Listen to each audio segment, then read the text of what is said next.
El almacén. Era el 2019, y yo, un veinteañero desesperado por trabajo, acepté lo primero que se me cruzó: un puesto de vigilante nocturno en un almacén escondido en los callejones más oscuros de Tepito. No me gustaba la zona, pero el dinero era en efectivo y sin preguntas, algo que en ese entonces me pareció un golpe de suerte. Mi vida en ese momento era un desastre. Vivía en un cuartucho cerca de Indios Verdes, comiendo lo que podía y evitando a los cobradores. El tipo que me contrató se hacía llamar Don Raúl, un hombre calvo con una cicatriz que le serpenteaba desde la ceja hasta la barbilla, como si alguien hubiera intentado partirlo en dos. Nunca me dio un contrato, solo un número de teléfono y una llave oxidada. Abre a la 1, cierra a las 5, no hagas preguntas y nadie te hará daño, me dijo. La primera noche fue tranquila, casi aburrida. El almacén era un cuarto enorme con estantes vacíos y un olor a humedad que se pegaba a la ropa. Me senté en una silla plegable junto a la puerta, revisando el celular para no quedarme dormido. Pero a las 3:17 a.m. escuché el motor de un camión acercarse. No tenía luces, ni placas, y cuando se detuvo, dos tipos bajaron en silencio. Eran altos, vestidos de negro, y cargaban cajas de madera selladas con algo que parecía alquitrán. No me miraron, no me hablaron. Solo dejaron las cajas contra la pared y se fueron. Lo raro fue que, al tocarlas, sentí un frío que no era normal, como si estuvieran llenas de hielo. Pero cuando las abrí al día siguiente, sí, me atreví. Solo había tierra negra, como la de un cementerio. Después de esa primera noche, los camiones empezaron a llegar con más frecuencia, siempre entre las 3 y las 4 de la madrugada. Nunca los mismos hombres, pero todos tenían algo en común: movimientos demasiado precisos, como si estuvieran siguiendo un guión que solo ellos conocían. Una vez, uno de ellos dejó caer un paquete pequeño envuelto en trapos. Se abrió al golpear el suelo y lo que vi me dejó paralizado. Eran dientes, no de animal, humanos, y algunos todavía manchados de sangre seca. Don Raúl apareció al día siguiente como si nada. Recogió el paquete y me dijo, con una sonrisa que no llegaba a los ojos: «Aquí no viste nada, ¿verdad, muchacho?». Su aliento olía a menta podrida. Empecé a notar otros detalles. Las paredes del almacén, que en mi primera noche parecían de concreto, ahora tenían manchas oscuras que se movían cuando no las miraba directamente. Y el olor. Dios, el olor empeoraba cada vez más. No era solo humedad, era algo dulzón y agrio, como carne olvidada bajo el sol. Una madrugada, mientras revisaba mi teléfono para no volverme loco, escuché un susurro detrás de los estantes.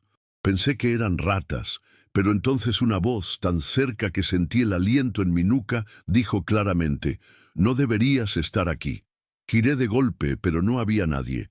Solo una de las cajas, que ahora goteaba un líquido espeso y rojo.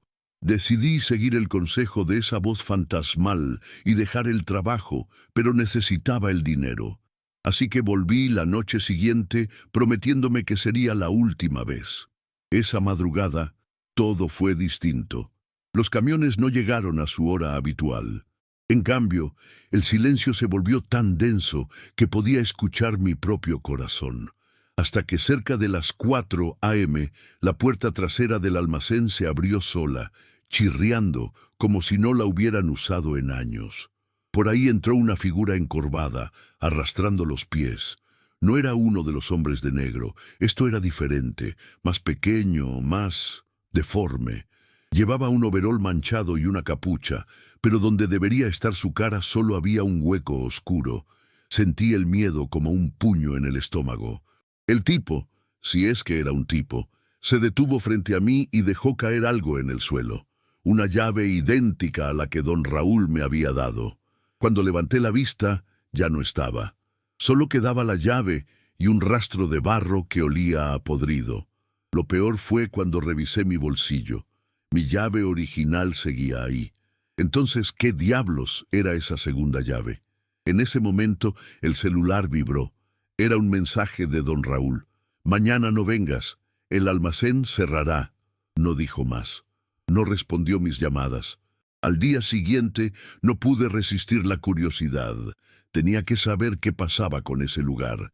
Llegué al callejón cerca del mediodía, esperando encontrar el almacén cerrado y silencioso. Pero lo que vi me dejó helado. El edificio entero había desaparecido. Donde antes estaba esa estructura de ladrillos descascarados, ahora solo había un terreno vacío, lleno de maleza y basura, como si llevara años abandonado. Corrí hacia el lugar, tocando el aire como un idiota, esperando que de algún modo el almacén estuviera allí, invisible. Un viejo que vendía tacos en la esquina me vio y me gritó: «Oye, chamaco, ¿qué andas buscando con esa cara de susto?». Cuando le pregunté por el almacén, el viejo se rió y escupió al suelo. «Aquí nunca ha habido ningún almacén, muchacho. Esa parcela lleva vacía desde que el temblor del 85 derrumbó la bodega que estaba aquí». Sentí que el suelo se movía bajo mis pies. Le mostré la llave, le hablé de don Raúl, de los camiones, pero el hombre solo movía la cabeza cada vez más incómodo. Finalmente me agarró del brazo con una fuerza sorprendente y me dijo en voz baja: «Mira, si alguien te ofreció trabajo ahí, fue un fantasma. O algo peor. Lárgate de aquí antes de que te lleven a ti también». Regresé a mi cuarto esa noche temblando, pero no por el frío. Saqué la llave del almacén, la original, la mía, de mi bolsillo, y la examiné bajo la luz de la lámpara. Estaba oxidada, sí, pero ahora notaba algo que antes no había visto: unas letras diminutas grabadas en el metal. Las acerqué a mis ojos y pude leer con dificultad: A. Morales, 1983. Una búsqueda rápida en Internet me llevó a un artículo de un periódico viejo digitalizado. «Accidente mortal en bodega de Tepito. Obrero fallece aplastado durante terremoto», decía el titular. La foto mostraba a un hombre calvo, con una cicatriz en la cara. Don Raúl, o mejor dicho, Antonio Morales. El artículo mencionaba que la bodega almacenaba suministros médicos ilegales, incluidos cadáveres no reclamados de hospitales. Esa noche soñé con el almacén, solo que ahora estaba lleno, repleto de esas cajas de madera que goteaban. Todas se abrían al mismo tiempo, revelando docenas de cuerpos descompuestos, pero con los ojos abiertos, mirándome. El peor era el que estaba sentado en mi silla plegable. Era yo, con la garganta cortada y las manos llenas de tierra negra. Desperté ahogándome, con un sabor a sangre en la boca. En mi mesa, la llave había desaparecido. En su lugar había un diente humano, todavía húmedo. Al amanecer, empacé lo poco que tenía y dejé la ciudad. No le dije a nadie, ni siquiera a mi familia. Cambié de número, borré mis redes y me fui a un pueblo perdido en medio de la nada. Pensé que así escaparía. Pero hace 3 noches desperté sobresaltado porque alguien tocó mi ventana. No había nadie, solo una caja pequeña de madera, empapada de ese mismo olor a tierra podrida que conocía demasiado bien. Dentro había una foto amarillenta. El almacén, conmigo parado frente a la puerta, sonriendo como un idiota. Al dar la vuelta, una frase escrita con letra temblorosa: «Los turnos nocturnos son eternos, compañero. Ahora duermo con la luz prendida. Y cada vez que escucho un camión pasar de madrugada, me escondo bajo las cobijas como un niño. A veces, en el silencio, juraría que la radio sintoniza sola una vieja canción de los 80, la misma que sonaba en el almacén. Don Raúl tenía razón.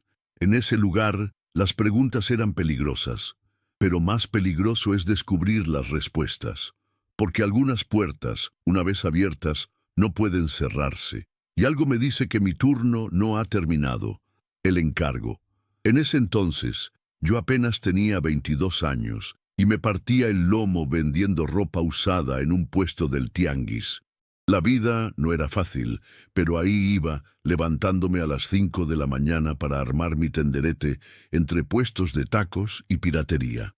Vivía sola en una casita chiquita en la colonia, heredada de mi abuela, y aunque el dinero apenas alcanzaba, al menos tenía mi independencia.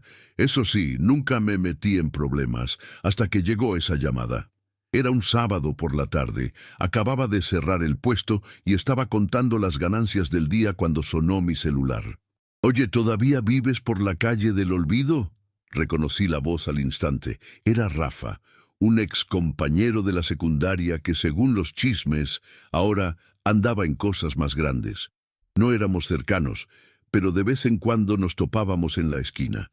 Su tono era casual, como si solo quisiera platicar, pero algo en su respiración acelerada me puso alerta. «Necesito un favor, compa. Es solo por 2 días».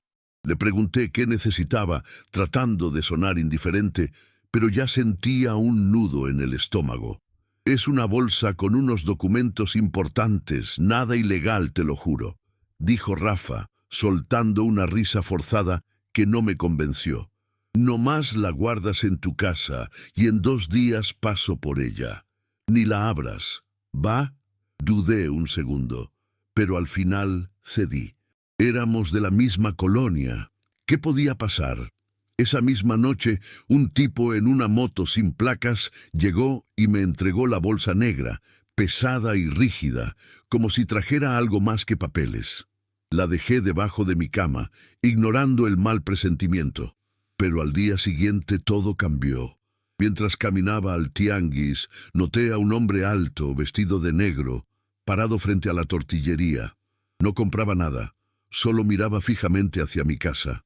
Su piel estaba marcada con tatuajes de lágrimas bajo el ojo, como los que usan los del penal. Me apresuré, pero en la tarde, al regresar, había otro, un tipo con gorra y cicatriz en la barbilla, fingiendo hablar por teléfono cerca de mi puerta. No eran policías, eran algo peor. El segundo día, la ansiedad ya no me dejaba respirar. Cada ruido en la calle me hacía saltar y las miradas de esos hombres me quemaban la espalda. Intenté llamar a Rafa una y otra vez, pero su teléfono estaba apagado.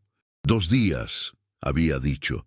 Esa noche, el miedo pudo más que mi curiosidad y decidí revisar la maldita bolsa. Con manos temblorosas, la arrastré desde debajo de la cama y deslicé el cierre lentamente, esperando encontrar documentos o tal vez dinero. Pero lo que vi me heló la sangre. No eran papeles, eran paquetes sellados al vacío, llenos de un polvo blanco que no necesitaba explicación. Y algo peor, una libreta con nombres, fechas y cantidades. En ese momento entendí por qué Rafa había desaparecido y por qué esos hombres no se irían hasta recuperar lo suyo. Lo peor fue encontrar mi dirección escrita en la última página, junto a un número de teléfono que no reconocí. Alguien más sabía exactamente dónde estaba ese paquete. No dormí esa noche. Cada coche que pasaba lento, cada paso frente a mi casa, me hacía pegar un salto. Amaneció lloviendo, y el sonido del agua contra el techo apenas disimulaba los murmullos de voces afuera. A las 10 de la mañana, mi vecina tocó la puerta. «Oye, hay unos hombres preguntando por ti», susurró pálida. «Dijeron que eran tus primos, pero no me gustó cómo miraban. Miré por la ventana y ahí estaban, 3 tipos bajo un árbol, fumando y señalando hacia mi casa. El de la gorra llevaba algo en la cintura, oculto bajo su chamarra. Entonces sonó mi teléfono, un número desconocido. Lo contesté sin pensar y una voz áspera dijo solo: «Ya sabes lo que tienes. Hoy antes de las 6 o vamos por ello y por ti». La llamada se cortó. El corazón me latía tan fuerte que creí que se me saldría del pecho. Miré la bolsa, luego mi reloj. Eran las 2:30 p.m. Tenía 3 horas y media para decidir: huir, quemar todo o entregarlo y rezar para que me dejaran con vida. Agarré la bolsa con ambas manos, sintiendo el plástico frío a través de la tela. Mis dedos dejaron marcas de sudor en el material. Tenía que salir de ahí. ¿Pero a dónde? La policía no era opción. Si esos tipos me vigilaban, me matarían antes de llegar a la delegación. Pensé en tirar todo al drenaje, pero seguro revisarían las alcantarillas. Entonces recordé el viejo almacén abandonado cerca de las vías del tren, donde jugábamos de niños. Nadie iría a buscar nada allí. Salí por la puerta trasera, la bolsa escondida bajo un suéter enorme. La lluvia había convertido el suelo en lodo, y cada paso era una batalla contra el pánico. A mitad de camino, escuché un motor acelerar. Me escondí detrás de un árbol mientras una camioneta negra pasaba lentamente por mi calle. El vidrio polarizado no me dejó ver quién iba dentro, pero no necesitaba verlos para saber que me buscaban. Cuando el ruido del motor se desvaneció, corrí como si me persiguiera el mismo diablo. El almacén olía a humedad y ratones muertos. Con una piedra rompí el candado oxidado y entré tambaleándome. En el rincón más oscuro cavé un hoyo con las manos, indiferente a las cortadas que me dejaban los escombros. Enterré la bolsa, la libreta y hasta mi teléfono. No podía arriesgarme a que lo rastrearan. Al salir, tropecé con algo metálico, una vieja llave de tuercas. Sin pensarlo 2 veces, la guardé en el bolsillo. No era mucho, pero era mejor que nada si me encontraban. Esperé hasta el anochecer para volver a casa, dando rodeos absurdos por callejones que ni conocía. Cuando por fin llegué, la puerta estaba entreabierta. Dentro todo estaba revuelto.